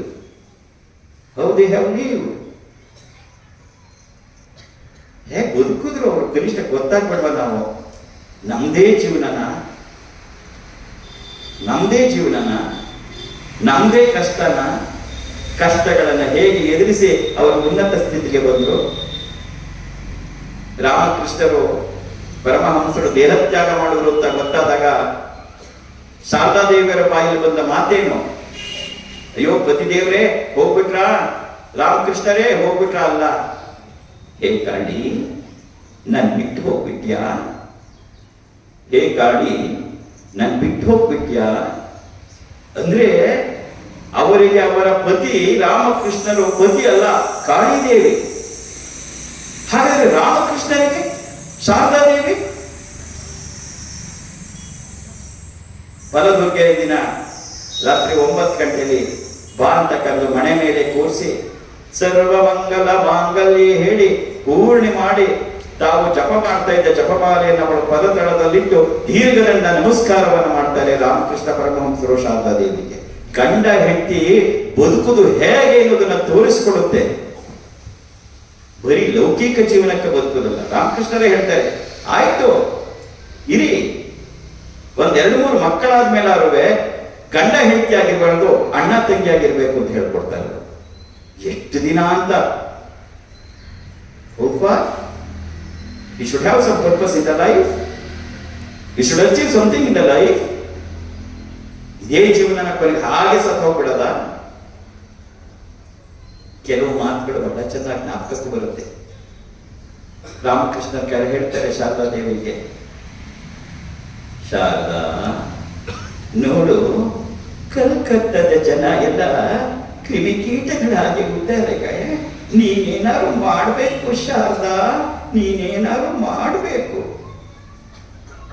ನೋಡಿ, ನಾನು ಹೆಂಗಸು, ನನ್ನ ಕೈಯಿಂದ ಏನಾಗತ್ತೆ? ಹಾಗನ್ಬೇಡ ಶಾರದಾ, ಎಲ್ಲಾದ್ರೂ ಇದೇ ಮಾಡಬೇಕು ಅಂತೀಯ? ನೀನು ಏನಾದ್ರೂ ಮಾಡು ಶಾರದಾ. ನೋಡಿ, ಯಾವಾಗ ಏನಾಗ್ಬೇಕೋ ಅವಾಗತ್ತೆ. ನೀವಿವಾಗ ಊಟಕ್ಕೆ ಬನ್ನಿ. ಈ ಶಾರದೆಯ ಮಾತುಗಳನ್ನು ನಮ್ಮ ಸಂಧ್ಯಾ ಸಾಯಿ ಹೇಳಿರುವ ಆಕೆ ನಿಜವಾಗ್ಲೂ ಇವಾಗ ನಾನು ಆಕೆನ ಶಾರದೆ ಅಂತ ಕರೆಯೋದು. You have to hear such words. ಹೇಗಿತ್ತು ಜೀವನ, ಹೇಗೆ ಮಾಡಿದ್ರು ಜೀವನ. ಕಿವಿಗೆ ಏನೇನೋ ಬೀಳುತ್ತೆ, ಒಳ್ಳೇದು ಕಿವಿಗೆ ಬೀಳಬೇಡ. ಮಹಾಮಾಯಿ ಜೀವನಗಳಿಗೆ ಕೇಳು ಗೊತ್ತಾಗತ್ತೆ. ವಾಸ್ತವವಾಗಿ ಸ್ವಾಮಿ ವಿವೇಕಾನಂದ ಬಗ್ಗೆ ನಮ್ಗೆ ಏನು ಹೇಳಕ್ಕಾಗದೇ ಇಲ್ಲ, ಬಹಳ ಕಷ್ಟ ಆಗ್ಬಿಡುತ್ತೆ. Because is the role model for my life. ನನ್ನ ಜೀವನದಲ್ಲಿ ಪೂರ್ತಿ ಅದು. ಕೊನೆಯದಾಗಿ ನಿನಗೆ ಗೊತ್ತಿರಬೇಕು, ಅವರೆಲ್ಲರೂ ಕೂಡ ಇಹಕ್ಕೆ ಹೆಚ್ಚಿನ ಪ್ರಾಶಸ್ತ್ಯವನ್ನ ಕೊಡಲಿಲ್ಲ, ಕೊಟ್ಟಿದ್ದಿಲ್ಲ ಪರಕ್ಕೆ. ಆದ್ರೆ ನೀವ್ಯಾಕೆ ಇಹಕ್ಕೆ ಪ್ರಾಶಸ್ತ್ಯವನ್ನ ಕೊಟ್ಕೊಂಡು ಬಂದಿದ್ದೀರಿ? ಜನರ ಸಮಸ್ಯೆಗಳನ್ನ ಪರಿಹರಿಸುವ ಪ್ರಯತ್ನ ಯಾಕೆ ಮಾಡ್ತಿದ್ದೀರಿ ಅನ್ನುವ ಪ್ರಶ್ನೆ. ಇದೊಂದಕ್ಕೆ ನಿನಗೆ ಉತ್ತರ ಹೇಳಿ, ಸ್ವಾಮಿ ವಿವೇಕಾನಂದರು, ರಾಮಕೃಷ್ಣರಿಗೂ ನಮಗೂ ಏನು ಸಂಬಂಧ, ಹೇಗೆ ವ್ಯತ್ಯಾಸ ಅನ್ನೋದು ನಿನಗೆ ಅರ್ಥ ಆಗಬೇಕು. ಏನು ಸಂಬಂಧ, ಹೇಗೆ ವ್ಯತ್ಯಾಸ ಅನ್ನೋದು ಕೂಡ ನಿನಗೆ ಅರ್ಥ ಆಗಬೇಕು. ಮೂಲದೊಂದು ಸತ್ಯ ಏನು ಅಂತ ಹೇಳಿದ್ರೆ, ಇವತ್ತು ನೀನು ಇಷ್ಟೆಲ್ಲ ಬಂದಿದ್ದೀ ಭಾನುವಾರ ಅಂತ, ಅಪ್ಪಾಜಿ ದುಬೈ ಕಳ್ಸಕ್ಕೆ ಸೆಂಡ್ ಆಫ್ ಕೊಡೋಣ ಅಂತ. ಇವಾಗ ಕೂತ್ಕೊಂಡು ನಾನು 1 ಗಂಟೆ ಮಾತಾಡಬಹುದು. ಹೆದರ್ಕೋಬೇಡ, ಮಾತಾಡಲ್ಲ, ನಿಲ್ಲಿಸ್ತೀನಿ. ಏನಂತ? ಬ್ರಹ್ಮ ಸತ್ಯ ಜಗನ್ಮಿಥ್ಯ. ಬ್ರಹ್ಮ ಸತ್ಯ ಜಗನ್ಮಿಥ್ಯ. ನಾನು 1 ಗಂಟೆ ಉಪನ್ಯಾಸ ಕೇಳ್ಬಿಟ್ಟು ನೀನಂತೆ, ಅಪ್ಪಾಜಿ ಎಷ್ಟು ಚೆನ್ನಾಗಿ ಹೇಳಿದ್ರಿ ಅಪ್ಪಾಜಿ ಜಗನ್ಮಿಥ್ಯ ಅನ್ನೋದನ್ನ. ಬ್ರಹ್ಮ ಸತ್ಯ ಜಗನ್ಮಿಥ್ಯ ಅಪ್ಪಾಜಿ ತುಂಬಾ ಚೆನ್ನಾಗಿ ಹೇಳಿದ್ರಿ ಅಪ್ಪಾಜಿ. ಸತ್ಯ ಹೇಳ ಅಪ್ಪಾಜಿ, ನಾನು ಇದ್ರ ಬಗ್ಗೆ ಬೇರೆ ಕಡೆ ಎಲ್ಲ ಕೇಳಿದ್ದೆ, ಆದ್ರೆ ನಿಮ್ಮಷ್ಟು ಯಾರು ಚೆನ್ನಾಗಿ ಹೇಳಿರಲಿಲ್ಲ ಅಪ್ಪಾಜಿ. ತುಂಬಾ ನನ್ನ ಮನಸ್ಸಿಗೆ ನಾಟು ಬಿಡ್ತು ಅಪ್ಪಾಜಿ ನೀವು ಹೇಳಿ ಬ್ರಹ್ಮ ಸತ್ಯ ಜಗನ್ಮಿಥ್ಯ. ನೀನ್ ಹಾಗೆ ಹೇಳಿದ ತಕ್ಷಣ ನನಗೂ ಖುಷಿ ಆಗತ್ತೆ. ಹೌದಪ್ಪ, ಸಂತೋಷ. ಬಾ ಅಕ್ಷತೆಗಳು ಅಂತ ನಾನು ಕರೆದು ಅಕ್ಷತೆ ಕೊಡೋಣ ಅಂತ ಕರೆದು ಕೂರಿಸ್ತೀನಿ. ನೀವು ಬಂದು ಕೂತ್ಕೊಂಡು ಕೈ ಮುಗಿದು ಕೇಳ್ಬೋದೀಯ, ಅಪ್ಪಾಜಿ ಏನ್ ಮಗಳೇ, ನೀವು ಫೋನ್ ಮಾಡಿದ್ರೆ ಎತ್ತಲ್ಲ, ಮೆಸೇಜ್ ಮಾಡಿದ್ರೆ ನೋಡಲ್ಲ, ಗ್ರೂಪ್ ಅಡ್ಮಿನ್ಗಳ ಮೂಲಕ ನಾನು ಕಳಿಸ್ತಾ ಇದ್ದೀನಿ ಅಪ್ಪಾಜಿ. ಗೊತ್ತು, ಹೇಳು ಮಗಳೇ ಏನು? ಏನಿಲ್ಲ ಅಪ್ಪಾಜಿ, ನನ್ನ 3ನೇ ಮಗಳಿಗೆ 33 ತುಂಬ್ತಾ ಬಂತು, ಇನ್ನೂ ಮದುವೆ ಆಗಿಲ್ಲ ಅಪ್ಪಾಜಿ, ಏನಾದ್ರು ಮಾಡಿ ಅಪ್ಪಾಜಿ. ಇದು ನಡೆದ ಘಟನೆ ಕರೋನಾ ಟೈಮಲ್ಲಿ. ನನ್ನ ಅವಾಗಲೇ ಇದೆಲ್ಲ ಶುರು ಮಾಡಿದ್ವಿ. ನನ್ನ 2ನೇ ಮಗ ಆಸ್ಟ್ರೇಲಿಯಾದಲ್ಲಿ MS ಮಾಡಿ ಬಂದಿದ್ದಾನೆ ಅಪ್ಪಾಜಿ. ಇಂಡಿಯಾದಲ್ಲಿ ಅವ್ನಿಗೆ ಯಾವ ಕೆಲಸನೂ ಸರಿಯಾದ ಕೆಲಸ ಸಿಕ್ಕಿಲ್ಲ ಅಪ್ಪಾಜಿ. 6 ತಿಂಗಳಿಂದ ಮನೇಲೇ ಇದ್ದಾನೆ ಅಪ್ಪಾಜಿ. ಬೆಳೆದ ಮಗ, ಅಷ್ಟು ಓದಿರೋ ಮಗ ಮನೇಲೇ ಕೂರ್ತಿರುತ್ತ ನೋಡಿದ್ರೆ ನನ್ನ ಹೊಟ್ಟೆಗೆ ಚೂರಿ ಹಾಕ್ದಾಗ ಆಗತ್ತೆ ಅಪ್ಪಾಜಿ. ಏನಾದ್ರು ಮಾಡಿ ಅಪ್ಪಾಜಿ ಅಂತ ನೀ ಕೇಳಿದಾಗ ನಾನು ಹೇಳ್ತೀನಿ, ಮಗು ಬ್ರಹ್ಮ ಸತ್ಯ ಜಗನ್ಮಿಥ್ಯ. ಅಪ್ಪಾಜಿ ಬ್ರಹ್ಮ ಸತ್ಯ ಜಗನ್ಮಿಥ್ಯ ಕರೆ ಅಪ್ಪಾಜಿ, ಆದ್ರೆ ನನ್ನ 3ನೇ ಮಗಳ ಮದುವೆ, ನನ್ನ 2ನೇ ಮಗನ ಕೆಲಸ ಏನಾದ್ರು ಮಾಡಿ ಅಪ್ಪಾಜಿ. ಮಗು ಬ್ರಹ್ಮ ಸತ್ಯ ಜಗನ್ಮಿಥ್ಯ. ಅಪ್ಪಾಜಿ ಜಗತ್ತೆಲ್ಲ ಮಿಥ್ಯ, ನೀವು ಮಿಥ್ಯ, ನಾನು ಸತ್ಯ. ಅನುಭವಿಸ್ತಿರೋ ನನಗೆ ಗೊತ್ತು ನನ್ನ ಕಷ್ಟ ಏನು ಅಂತ. ನೀವಿಲ್ಲಿ ಕೂತ್ಕೊಂಡು ಮಿಥ್ಯ ಅಂದ್ಬಿಟ್ರೆ ಜೀವನ ಮಿಥ್ಯ ಆಗಲ್ಲ ಅಪ್ಪಾಜಿ. ನಾ ಬರ್ತೀನಿ ಅಂತ ಅಕ್ಷತೆಯನ್ನು ತಗೊಳ್ದೆ ಹೊರಟೋಗ್ತೀಯ. It is the reality of the life. It's the reality of the life. ಅದನ್ನೇ ಸ್ವಾಮಿ ವಿವೇಕಾನಂದ ಹೇಳಿದ್ರು, don't teach Vedanta to the hungry people. ಹಸಿದ ಹೊಟ್ಟೆಗಳಿಗೆ ವೇದಾಂತವನ್ನ ಬೋಧಿಸಬೇಡ. ಕನಿಷ್ಠವ ನಿಂದ ಯಾವುದೋ ಒಂದು 2, 3, 4 ಸಮಸ್ಯೆ ಪರಿಹಾರ ಆದ್ರೆ ಆ ಭಗವಂತ ಏನು, ಅವನ ಶಕ್ತಿ ಏನು ಅನ್ನೋದು ಗೊತ್ತಾಗತ್ತೆ. ಆಗ ನೀನಾಗೆ ಬರ್ತೀಯ ಆ ಕಡೆಗೆ. ನಾನು ಅದೇನನ್ನೂ ಮಾಡದೇನೆಯ ಬರಿಯ ಬ್ರಹ್ಮ ಸತ್ಯ ಜಗನ್ಮಿಥ್ಯ ಸರ್ವಂ ಕಲ್ವಿದಂ ಬ್ರಹ್ಮ ತತ್ವಮಸಿ ತತ್ವಮಸಿ. ನೀನ್ ಅದೇ ಆಗಿದೆಯಾ, ಏನಾಗಿದ್ದೀನೋ ಗೊತ್ತಿಲ್ಲ ಅಪ್ಪಾಜಿ. That is not a practical thing. These are what we have found from Swami Vivekananda and also ದಿವ್ಯ ತ್ರಯರಿರ್ತಕ್ಕಂತಹ ಪಾಠಗಳು. 39 ವರ್ಷ ಎಷ್ಟು ಹೇಳೋದು. I have have to stop because it is already getting 9.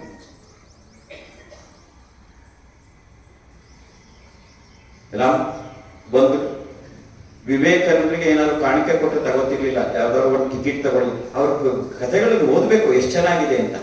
ಒಂದ್ಸರಿ ಅಮೆರಿಕದಲ್ಲಿದ್ದಾಗ ಭಾರತದ ಇದಕ್ಕೆ ಹಣ ಸಂಗ್ರಹ ಮಾಡ್ತಾ ಇದ್ರು.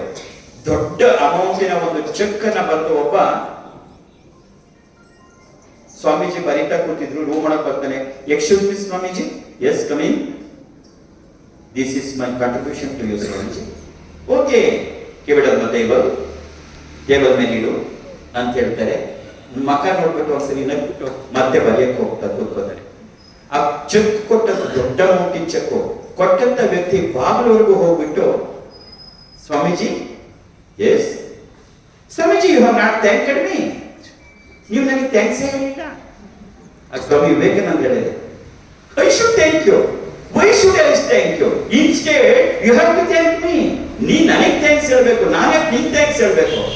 ನೋಡು, ಈ ದುಡ್ಡು ನೀ ನನಗೆ ಕೊಡದೇ ಇದ್ದಿದ್ರೆ ನಿನ್ ಸಂಸಾರದಲ್ಲಿ ಮಾಮೂಲಿಯ ಖರ್ಚಾಗಿ ಹೋಗ್ತಿದ್ದು. ಈಗ ಇದೊಂದು ಪವಿತ್ರವಾದ ಕಾರ್ಯಕ್ಕೆ ವಿನಿಯೋಗ ಆಗತ್ತೆ, ಅದರ ಪುಣ್ಯ ನಿನಗೆ ಸಿಗತ್ತೆ. ಅದಕ್ಕೆ ನೀ ನನಗೆ ಥ್ಯಾಂಕ್ಸ್ ಹೇಳ್ಬೇಕೆ ಹೊರತು ನಾನೇ ನಿನ್ ಥ್ಯಾಂಕ್ಸ್ ಹೇಳ್ಬೇಕು.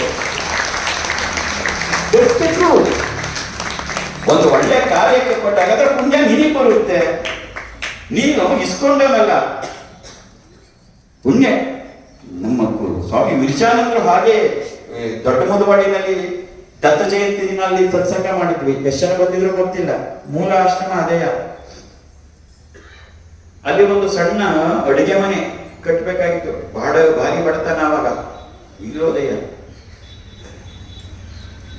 ಕೋಡೇಸ್ ಅಂಡ್ ಕಂಪನಿ ಅವರು ಆ ಆಶ್ರಮಕ್ಕೆ ತುಂಬಾ ಬರ್ತಾ ಇದ್ರು, ಬೇಕಾದ್ದೆಲ್ಲ ಬರ್ತಾ ಇದ್ರು, ಕೊಡ್ತಾ ಇದ್ರು.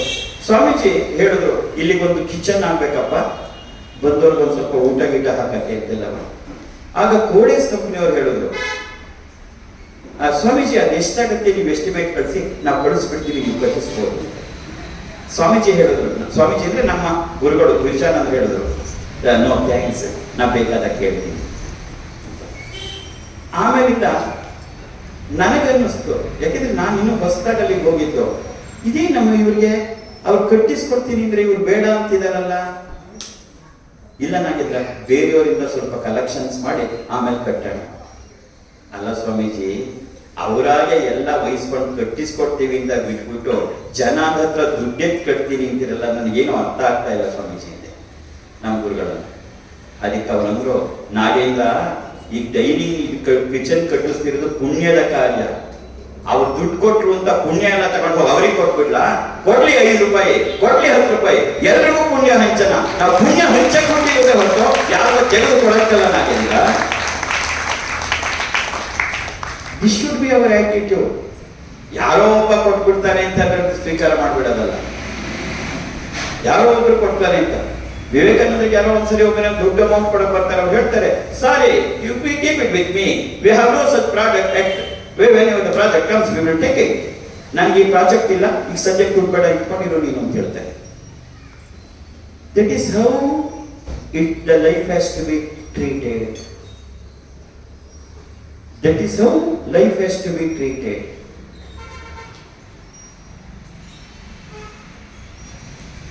ಎಷ್ಟೋ ಜನ ನಮಸ್ಕಾರ ಮಾಡಕ್ ಬಂದಾಗ ನಾ ಕೇಳಿದ್ದೀನಿ, ಏನು ನನಗೆ ಕಾಣಿಕೆನೂ ಕೊಡದೇನೆ ಒಂದು ಹಣ್ಣು ತರದೇನೆಯ ನೀ ನಮಸ್ಕಾರ ಮಾಡ್ತಿದೀಯಲ್ಲ, ಯಾಕೆ ನಿನ್ ಸಂಸ್ಕಾರ ಇಲ್ಲ ಅಂತ ಇಲ್ವಾ ಅಂತ ಕೇಳಿದ್ದೀನಿ. ನೀನು ಕೊಡುವ ದುಡ್ಡು ನನಗೆ ಬೇಕಾಗಿಲ್ಲ. ನಾನು ಬ್ಯಾಂಕಲ್ಲಿದ್ದೆ, ನನಗೂ 55,000 ರೂಪಾಯಿ ಪೆನ್ಷನ್ ಬರುತ್ತೆ, ಜೊತೆಗೆ ನೋಡ್ಕೊಳ್ಳೋಕೆ ನಿನ್ನಂತ ಮಗಳಿದ್ದಾಳೆ, ಲಕ್ಷಾಂತರ ಮಕ್ಕಳಿದ್ದಾರೆ. That is not the thing behind it. ಆದ್ರೆ ಆ ಪುಣ್ಯದಿಂದ ನೀನು ಕಳ್ಕೋತಾ ಇದೆಯಲ್ಲ. ಬಂದು ನೀ ಕೊಡುವ ಒಂದು ಹಣ್ಣನ್ನು ನಾ ತಿನ್ನಲ್ಲ, ಆದ್ರೆ ನೀ ಕೊಡಬೇಕು. ಕೊಟ್ಟು ನೀ ಪುಣ್ಯ ಗಳಿಸ್ಕೋ. ನಾ ತಿಂತೀನಿ ಬಿಡ್ತೀನಿ ಅನ್ನೋದು ಮುಖ್ಯ ಅಲ್ಲ. ನೀ ಕೊಟ್ಟು ದುಡ್ಡು 50 100 ಕೊಟ್ಟಿದ್ದು ನನಗೆ ದೊಡ್ಡದಲ್ಲ, ಆದ್ರೆ ನೀನು ಪುಣ್ಯ ಇಲ್ಲಿ ಬಂದು ಕೂತ್ಕೊಂಡು ಪುಣ್ಯ ಕಳ್ಕೊತಾ ಇದೆಯಲ್ಲ. ನೀನು ನೋಡ್ದವ್ರಿಗೆ ಅನ್ಸುತ್ತೆ, ನಮ್ಮ ಅಪ್ಪಾಜಿ ಹಾಗೆ ಅಂದ್ಬಿಟ್ರು, ಅವರಿಲ್ಲೇ ಕೂತ್ಕೊಂಡು ಸ್ಟೇಜ್ ಮೇಲೆ ಮಾತ್ರ ಹೇಳ್ತಿರ್ತಾರೆ. ನಾನು ಹೋದಾಗ ಹೇಳಿದ್ರು, ಎಲ್ಲಿ ನೀನು ಕಾಣಿಕೆನೆ ಕೊಡ್ಲಿಲ್ಲ ಅಂತ. ನೀನು ಕಾಣಿಕೆ ಕೊಡ್ಲಿಲ್ಲ ಅಂತ ಹೇಳಿದ್ದು ನಿನ್ನ ಉದ್ಧಾರಕ್ಕೆ, ನನ್ನ ಉದ್ಧಾರಕ್ಕಲ್ಲ. ನನ್ನ ಉದ್ಧಾರ ಯಾವತ್ತೂ ಭಗವತಿ ಮಾಡೇ ಬಿಟ್ಟಿದ್ದಾಳೆ.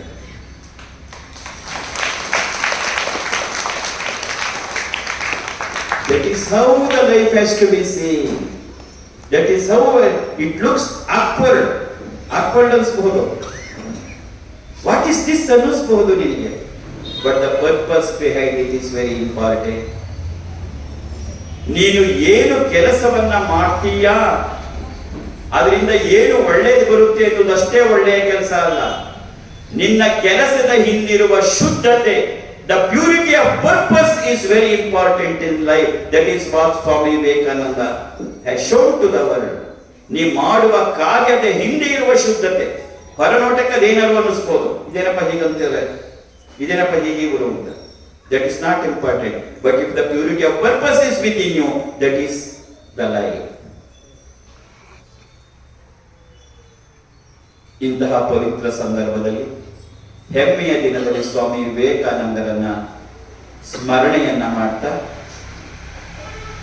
ಈ ಜೀವನವನ್ನ ಹಾಗಾದ್ರೆ ನಾನು ಹೇಗೆ ಸಾಗಿಸ್ಬೇಕು, ನಾನು ಹೇಗೆ ಸಾಗಿಸ್ಬೇಕು ಈ ಜೀವನ, ನನ್ನ ಗುರಿ ಏನು? ನಿನ್ನ ಗುರಿ ಬಗ್ಗೆ ನಾ ಕೇಳ್ತಿಲ್ಲ, ನನ್ನ ಗುರಿ ಬಗ್ಗೆ ಏನು? ವಿವೇಕಾನಂದರನ್ನ ನಾನು ಒಪ್ಕೊಂಡ ಮೇಲೆ ನಾನು ಹೇಗೆ ಜೀವನವನ್ನು ಸಾಗಿಸ್ಬೇಕು ಅನ್ನೋದನ್ನ ಸ್ವಾಮಿ ವಿವೇಕಾನಂದರು ಸುಂದರವಾದ ಒಂದು ಪದ್ಯವನ್ನ ಬರೆದಿದ್ದಾರೆ. ಕುವೆಂಪುರವರು ಅದನ್ನ ಕನ್ನಡಕ್ಕೆ ತರ್ಜಮೆ ಮಾಡಿದ್ದಾರೆ. Sanyasi Geethe, the song of a ಚಾಲಿ ಅಂತ ಬರ್ತಿದ್ದಾರೆ ಇಂಗ್ಲಿಷ್ ಅಲ್ಲಿ. That has been translated to Kannada by. ಹೇಗಿರಬೇಕು ಜೀವನದಲ್ಲಿ ಅನ್ನೋದನ್ನ ನೀ ಕನಿಷ್ಠ ಕೇಳು. ನಾ ದಿನಕ್ಕೆ 2 ಸರಿ ಕೇಳ್ತೀನಿ. ಒಂದ್ಸರಿ ಎದ್ದ ಮೇಲೆ, ಒಂದ್ಸರಿ ಮಲಗುವಾಗ ನನ್ನ ಜೀವನ ಹೇಗಿರಬೇಕು ಅನ್ನೋದನ್ನ ಕೇಳು. ಈ ಕೇಳಿದ ನಂತರ ಆರತಿ ಮಾಡ್ತಾರೆ. ಅಲ್ಲಿಗೆ ಈ ಸೆಷನ್ ಅನ್ನ ಮುಕ್ತಾಯ ಮಾಡೋಣ. ವಿವೇಕಾನಂದರ ಪಾದಕ್ಕೆ ಸಮರ್ಪಣೆ ಮಾಡೋಣ. ನೆಟ್ಟಿಗೆ ಕೂತ್ಕೊಂಡು ಸ್ವಾಮಿ ವಿವೇಕಾನಂದರು ರಚಿಸಿರುವ ಆ ಒಬ್ಬ ಸನ್ಯಾಸಿ ಹೇಗೆ ಇರಬೇಕು ಅನ್ನೋದನ್ನ ಕೇಳಿ.